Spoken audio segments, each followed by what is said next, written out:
ஷியாமலா நவராத்திரி வழிபாடு செய்யாதவங்க இன்னைக்கு ஒரு நாள் மட்டும் கண்டிப்பா வழிபாடு செஞ்சிடுங்க. ஏன்னாக்கா இன்னைக்கு வசந்த பஞ்சமி மிக மிக முக்கியமான நாள். குழந்தைங்க கல்வியில நல்லா முன்னேறணும் அப்படிங்கிறவங்க இன்னைக்கு இந்த பூஜையை மறந்துடாம செய்யுங்க. அது மட்டும் இல்லாம இந்த 10th எக்ஸாம் எழுதுறவங்க, 12th எக்ஸாம் எழுதுறவங்க, அது காம்படிட்டிவ் எக்ஸாம்ஸ்லாம் எழுதுறாங்களா, அவங்க எல்லாருமே இன்னைக்கு இந்த ஒரு நாள் மட்டும் நாச்சு முறையோடு ஒரு நம்பிக்கையோடு நீங்க தேவியை வழிபாடு செய்யறீங்கன்னாக்கா கண்டிப்பா உங்க எக்ஸாம்ல நல்ல மார்க், நல்ல ரிசல்ட் உங்களுக்கு வருங்க.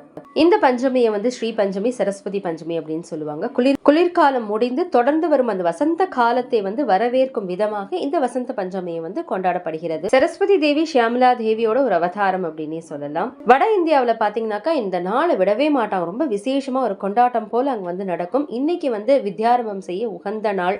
நம்ம குழந்தைங்க எந்த கலைகள்ல ஆர்வமா இருக்காங்களோ, அதாவது ஒரு மியூசிக், டான்ஸ் மட்டும் நான் சொல்லல, ஒரு கிரிக்கெட், ஆர்ச்சரி, இந்த மாதிரியான விளையாட்டுகளையும் தான் நான் சேர்த்து சொல்றேன். இந்த விஷயத்துல உங்க குழந்தைகள் ஆர்வம் காட்டுறாங்களோ அந்த கலைகள்ல சிறந்து விளங்குவதற்கு இன்னைக்கு இந்த தேவியை வழிபாடு செய்யுங்க. புராணங்கள்ல சாந்திபனி முனிவரிடம் கிருஷ்ண பரமாத்மாவும் பலராமரும் இன்னைக்குதான் அந்த குருகுல வாசத்தை தொடங்குனாங்க. சரி, நம்ம வழிபாடு எப்படி செய்யணும் அப்படிங்கறத பார்த்துலாம். சரஸ்வதி படம் இருந்ததுனாக்கா எடுத்து வச்சுக்கோங்க, இல்ல ஷியாமலா தேவி படம் இருந்தா எடுத்து வச்சுக்கோங்க. இன்னைக்கு மட்டும் பூஜை செய்யறவங்க ஒரு மணப்பலகை போட்டுட்டு அது மேல மஞ்சள் நிற வஸ்திரம், எல்லோ கலர் கிளாத் விரிச்சுக்கோங்க. விரிச்சுட்டு அது மேல சரஸ்வதி போட்டோ வச்சிடுங்க. வச்சுட்டு நீங்க மஞ்சள், குங்குமம் அதெல்லாம் அம்மாக்கு சாத்திடுங்க.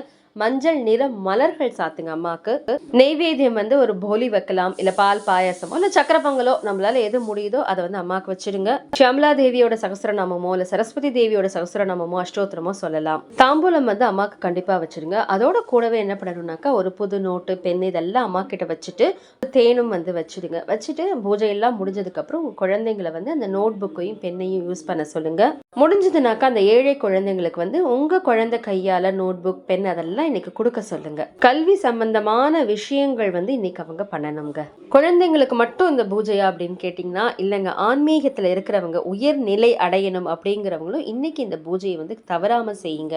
நம்முடைய அஞ்ஞானம் அகலுமுக, அகன்று ஞானம் பிறக்குங்க நமக்கு. அதனால இன்னைக்கு எல்லோருமே அம்மா கிட்ட பிரார்த்தனை பண்ணிப்போம். எல்லா குழந்தைங்களும் நல்ல அறிவோட நல்ல பண்போட வளரணும் அப்படின்னு சொல்லிட்டு அம்மா கிட்ட நம்ம பிரார்த்தனை வச்சிருக்கோங்க.